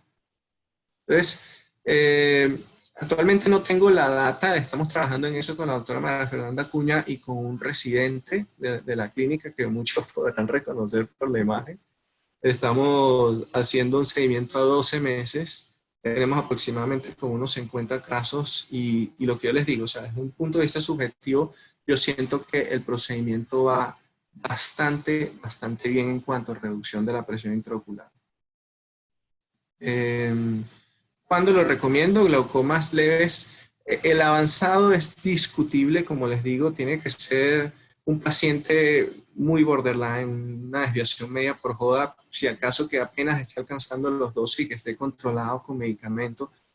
Esto es de muy individualizar el paciente, porque uno puede dar sus guías, pero cada paciente, y todos los glaucomatólogos lo sabemos, cada paciente representa un caso distinto, entonces no podemos generalizar, pero bueno, a modo de resumen, pacientes con, digamos, un glaucoma leve a moderado con una presión controlada o no, les hago GAT porque realmente he obtenido buenos resultados, combinado o no, idealmente hacerlo combinado, pero digo el no combinado en esos glaucomas en desarrollo o pacientes con glaucomas esteroideos, muchas veces también va bien, y los glaucomas infantiles va también de maravilla. Ok, entonces aquí les iba a hacer una pequeña pregunta y aquí me voy a salir un momento. Fíjense, aquí les había dejado un link y el doctor Berrospi y el doctor Viteri habían dejado también ese link.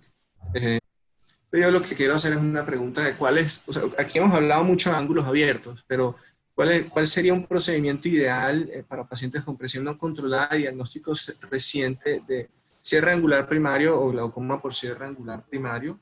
Ya habíamos hablado un poquito de esto ayer los que estuvieron con nosotros, pero bueno, para los que no estuvieron, entonces, ¿cuál sería el procedimiento? Un Cahook Dual Blade, una FACO sola, un SEN, un iStent o una endociclofotocoagulación. Entonces si quieren, pueden meterse en el link. Yo voy aquí a compartir la página donde estamos haciendo la encuesta. Entonces aquí yo voy a activar ya la página y pueden ir metiéndose.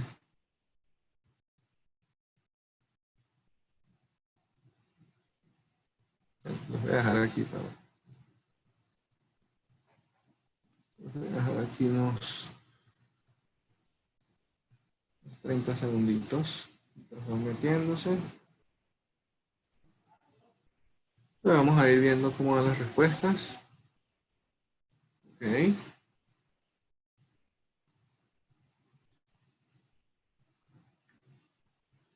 Bueno, indudablemente, y muchos estuvieron en la charla de ayer, la FACO, a pesar de no ser un procedimiento mix como tal, yo lo considero como, o realmente se puede considerar como un procedimiento mínimamente invasivo en glaucoma, y ya vamos a hablar un poquito más acerca de esto.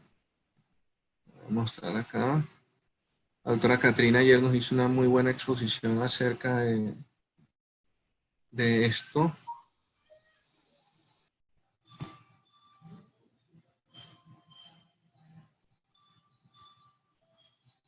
Entonces,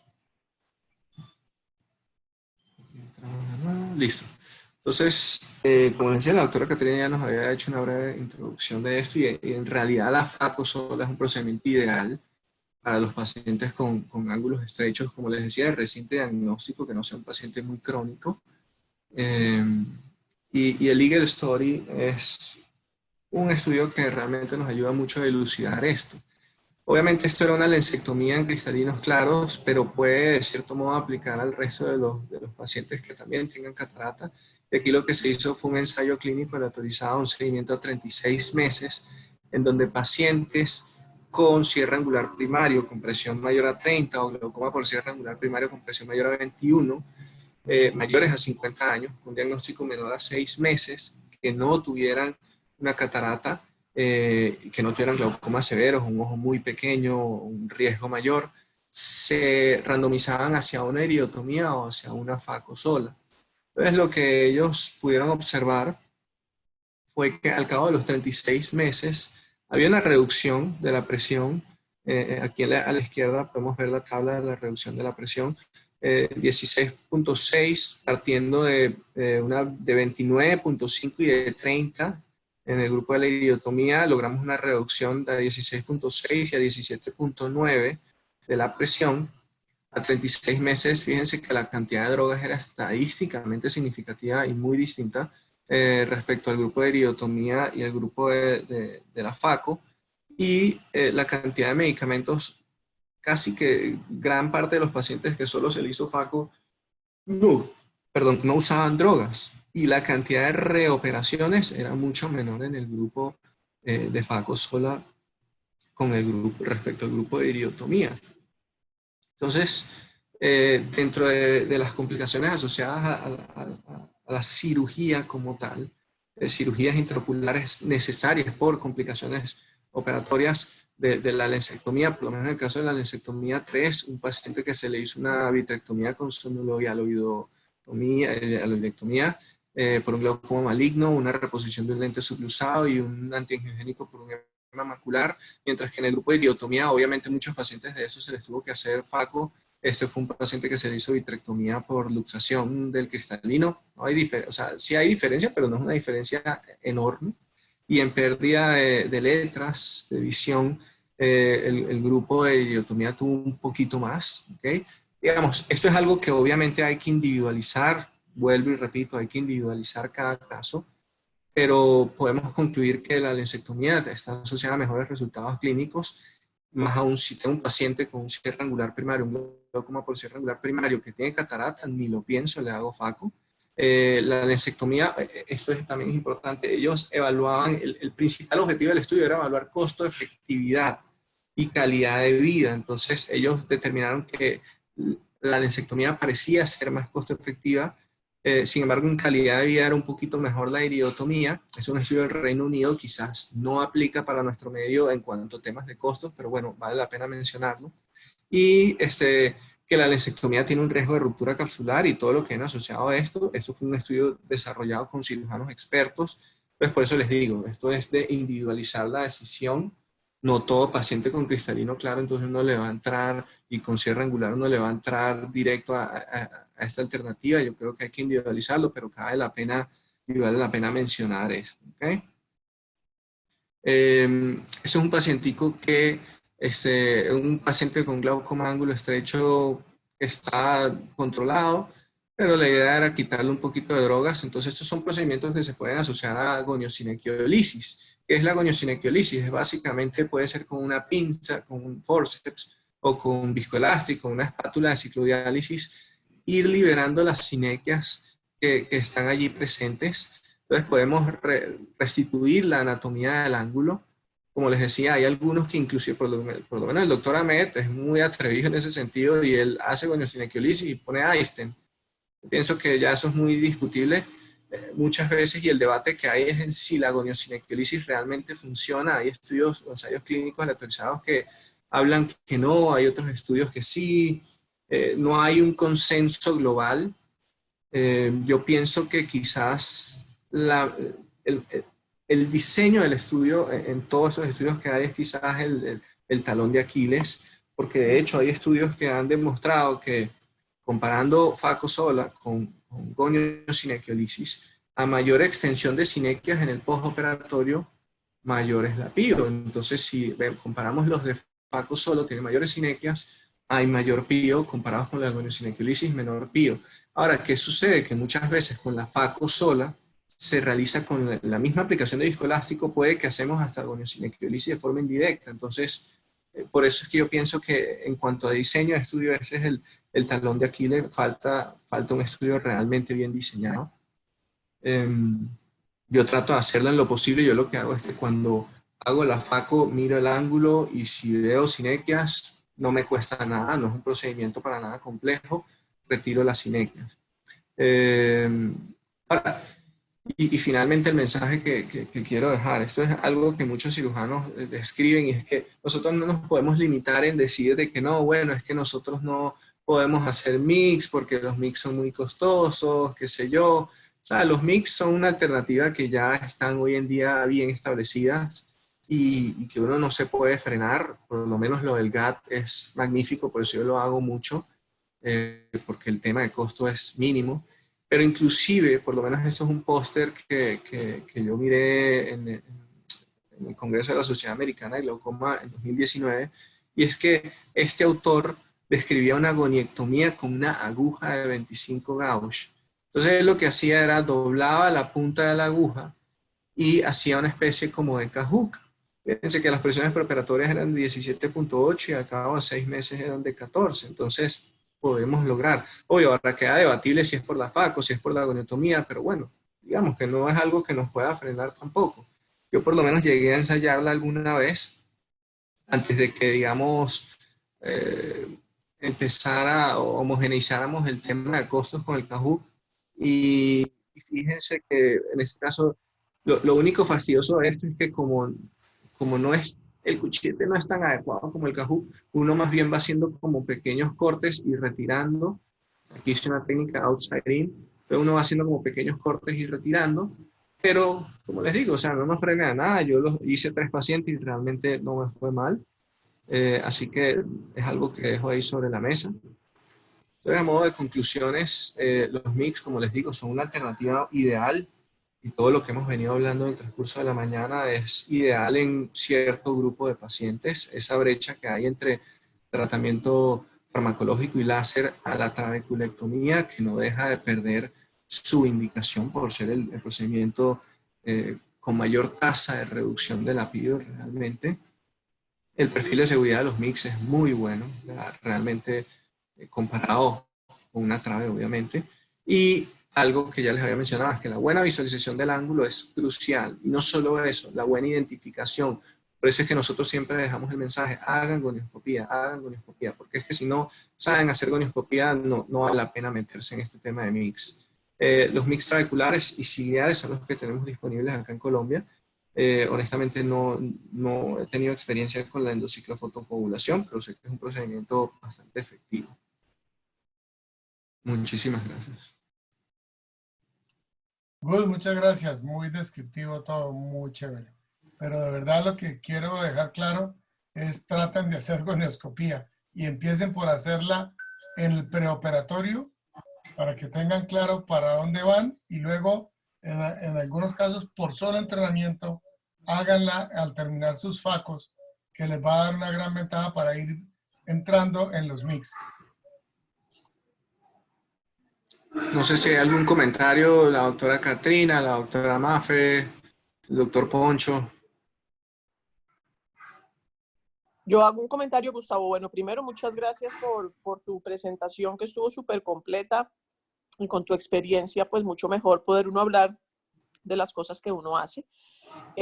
A todos los residentes, sobre todo, que están en este entrenamiento y que eventualmente les gusta todo este tema de las microinvasivas, yo creo que todo este tema de nuevas cirugías en glaucoma, sin duda llegó por lo menos a ser muy atractiva la especialidad, en poder tener cosas que ofrecer a muchos pacientes. Como bien lo dijiste, rompe un poquito paradigmas y uno puede comprar tiempo de tener que hacer cosas más complejas más hacia el largo plazo que hacia el corto plazo. Pero también como recalcar, como tú bien lo mostraste, y es que no están libres de complicaciones. O sea, el creer que la trabeculectomía es una cirugía de alto riesgo de complicaciones es probablemente en gente que no hace hoy en día trabeculectomías y se quedó con las trabeculectomías de muchos años atrás. Porque yo personalmente, y ahorita de pronto los otros especialistas de glaucoma que lo comenten, pero aunque claro, tenemos riesgos de complicaciones y tenemos complicaciones, no son tan altas y son manejables clínicamente y médicamente la gran mayoría de las veces, que muchas de las cosas que se presentan ni siquiera son complicaciones, sino son parte misma de la evolución de una cirugía y de los cuidados posoperatorios que tenemos que tener. Y así como, por ejemplo, en el Kahoot tú mostraste tu serie de más o menos unos 18 pacientes y mostrarte 5 casos de complicaciones, pues eventualmente también tienen unos riesgos importantes donde además las curvas de aprendizaje de estas técnicas son importantes. Y son importantes en el sentido del número de pacientes que uno tiene que hacer para empezarse a sentir confiado, tranquilo y para poder manejar las complicaciones. Entonces, son cirugías súper interesantes que hay sin duda que aprenderlas a hacer muy bien. Y como lo dije antes y recalcarlo, es escoger el paciente ideal, porque de esa manera pues el resultado va a ser el más eficaz en el corto y en el largo plazo para el paciente y para nosotros.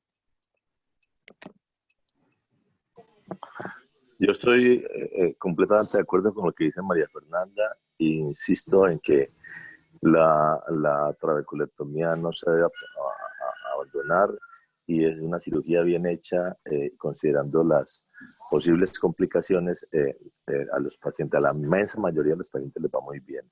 Segundo, lo que has dicho tú, Juan Camilo, de la gonioscopia en las otras conferencias, y lo insisto yo, si la gonioscopia diagnóstica en la lámpara hendidura para muchos es una dificultad, pues intraoperatoria, la gonioscopia intraoperatoria es más difícil para mí. Entonces la cirugía, por ende la cirugía gonioscópica no es tan fácil, no es tan fácil. Entonces yo sí me acojo completamente al comentario de María Fernanda, pero felicito a Gustavo por esa presentación tan estupenda. Y Gracias. hay algunos casos, yo sí solamente quisiera que se enfatizara siempre en cuáles son los casos en los que está completamente indicada o muy bien indicada, porque aquellos casos que no están indicadas las cirugías gonioscópicas pueden ser catastróficas en mi humilde opinión. Pero te felicito, Gustavo, por la presentación. Gracias. Bueno, mil gracias a todo el mundo. Creo que hay mucho más que poner. El miércoles entrante tendremos nueva charla de glaucoma. Prontamente les diremos qué tema es. Mil gracias a todo el mundo. Gus, de nuevo, mil gracias, muy chévere. De nada. Felicitaciones, Gustavo. Bien, Gustavo, muy buena charla, gracias. Gracias. Mira, Glaucoma Colombia, todos presentes aquí contigo. Gracias, doctor. Y Glaucoma Bucaramanga también. Por supuesto, doctor Galvis, por supuesto. Invitarlos a las 10 de la mañana a la otra charla. Sí, gracias. ¿Qué charla es hoy, jefe? Doctor Berrospi, doctor Tello. Rubén, ¿qué charla es hoy? Afuera. Bueno, aquí había dado el horario de hoy. A las 9 de la mañana empezamos el Sergio Canabrava con el doctor Argagual, creación esperal, una retransmisión en vivo de mano a mano entre los doctores Sergio y el doctor Argagual. Y ahora es un mano a mano entre Argagual y Sergio Canabrava. Sí, ese empezó ya hace 15 minutos, entonces pues los que quieran pueden ingresar. No, pero a las 10, ¿qué hay? A las 10 no hay ninguna hoy, doctora, eso estoy viendo en el cronograma. A las 10. A las 4 de la tarde está programada la charla del doctor Viteri. O sea, que hoy me toca barrer más temprano. Sí, hoy toca cambiar los horarios. Hay una charla de la Sociedad Colombiana de Oftalmología del estado de los oftalmólogos en la pandemia, el estado laboral, no sé. Ahí la mandó la Sociedad Colombiana de Oftalmología hoy en el correo, a las 10 de la mañana. Venga, hay una charla de glaucoma normal, ¿no? Depresión normal a las 11:30, con el mismo link de la que hicimos el lunes. El que quiera se lo mando con mucho gusto. Yo, Camilo y Julio Galvis. Jefe, ¿cómo me le va? Que yo quisiera que me mande el link. Ya se lo mando con mucho gusto al correo. Juan, mándamela. ¿A quién? Patri. Patri, Marisa. Está en el chat de Glaucoma Colombia. Patri, el link está en Glaucoma Colombia. Lo va a dictar Lucas Aldarriaga. Sí, correcto. Ah, Ya- ok. Entonces no he ya se mirado llama Glaucoma Roberto. Colombia hoy. Que ya hay demasiada información. Demasiado webinar por Ya todos uno lados. tiene que organizar el día anterior la lista de las cosas que va a entrar. Lo importante es que lleguen a tiempo. Sí, sí. Bueno, todo muy bien. Patricia, Amaris, los pensamos muchísimo y los queremos más. Un beso. Sí, bueno, pues un abrazo.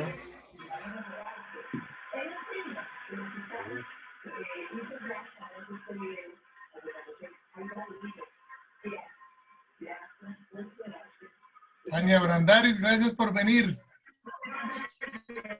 Estaba por ahí escondida. Gracias por la invitación. Ahí está la papayita, véala.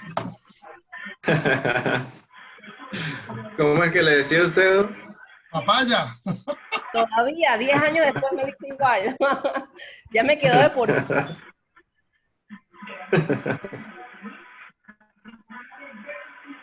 Un gran abrazo, excelente charla, Gustavo.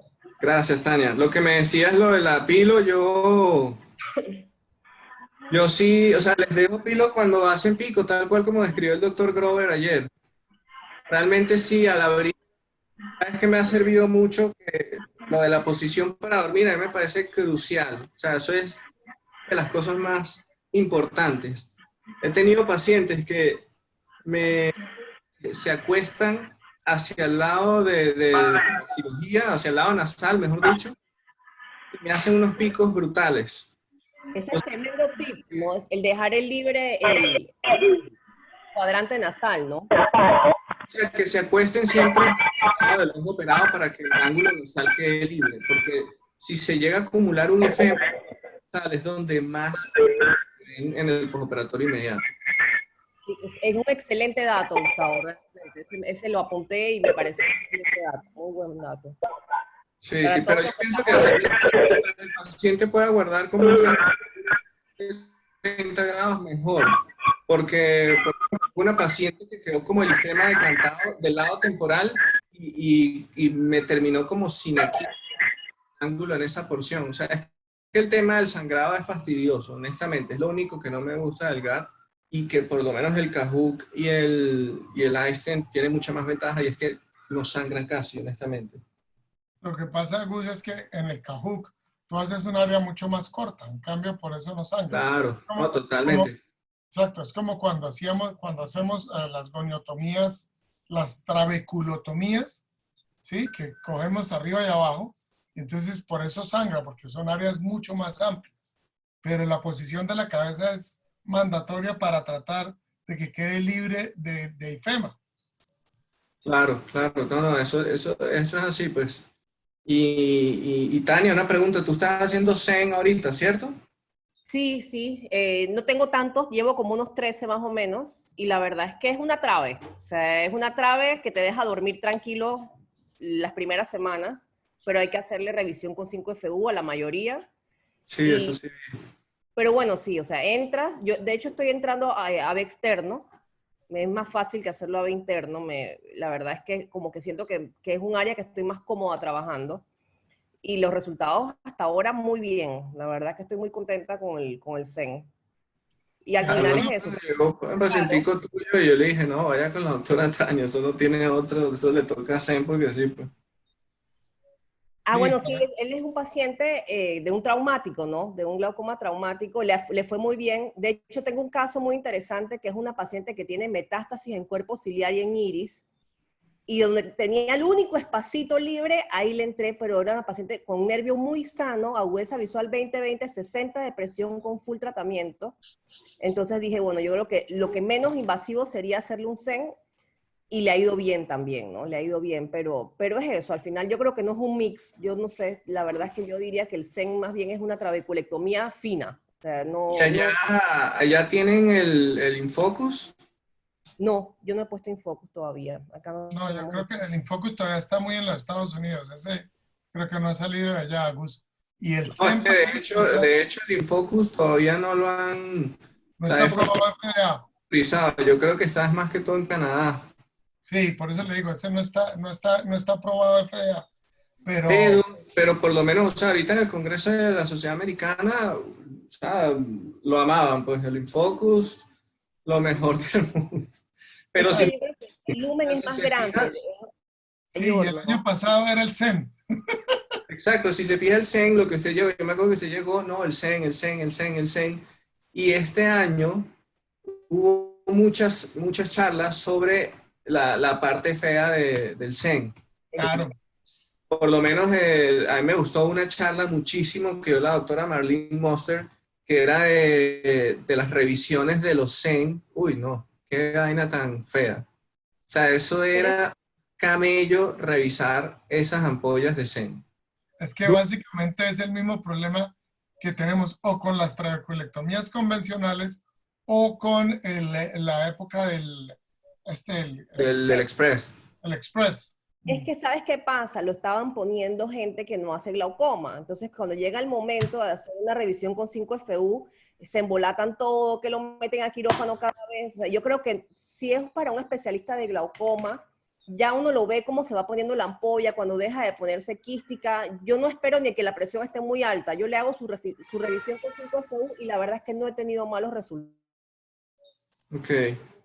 Sí, no, es interesante. Ahora, lo que sí tengo entendido Pero al final es no que, se puede hacer para un... o sea, lo que sí tengo entendido es que no es que te va a llegar a una presión de 8, una cosa así, de 10, o sea, por lo menos el promedio de lo que escuché era como 12, 13, más o menos. Pues.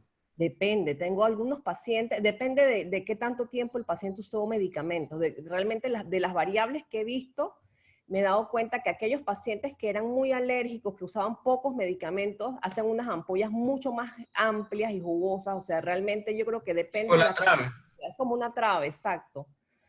Pero tengo pacientes sin ningún medicamento en 9, 8 de presión y que ya tienen más de un año puesto. O sea, que realmente creo que depende un poquito de la conjuntiva. Por eso te digo, yo no creo que se deba considerar ni el Zen ni el Infocus como un mix.